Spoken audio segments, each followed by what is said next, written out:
So Avengers Infinity War is meant to bookend kind of the whole MCU up until this point, and we know everything is officially kind of going to come to a soft close slash almost a reboot in Avengers 4. But for now, we know there's many dangling threads that are kind of left over, and we're hoping a lot of these are going to be dealt with directly in the film.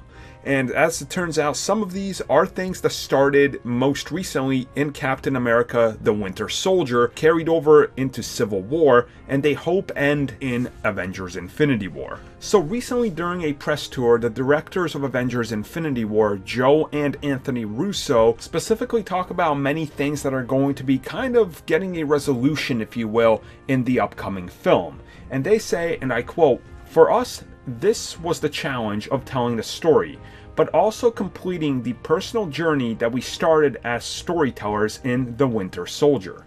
So the story that began in Winter Soldier and that ends in Avengers 4 is a very personal arc for us there. I think you'll understand our point of view as filmmakers and who we are as people when you watch all four of those movies together. So essentially what they're saying is there's something big that happens in The Winter Soldier that kind of sets off this arc for a character. Now I know many people are looking at this as them talking about Bucky Barnes, but honestly I'm looking at it as a Captain America story, and really think about how he's changed just in the last two films. You know, this whole world that he was a part of gets flipped upside down, and he learns about Arnim Zola and all the Hydra and, you know, things that kind of infiltrated the government that had been there this whole time, and he's been taking orders from them, and he kind of starts falling apart almost in his mind. Like, you know, his world starts falling apart, and then everything that happens with Bucky and all his friends that kind of, they all turn against each other, and it's such a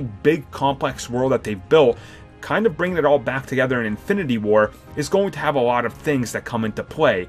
And then Avengers 4, from what we've seen, is taking things in a whole new direction that we don't even really know what to expect. So when you think about it that way, I can see what they're saying here. You watch these four films as one, and you're going to understand Captain America's personal struggles and what he goes through, and how he ends up being the character he is by the end of those. So it's like a personal tale, and they didn't want to ignore that since they started that story in the last film.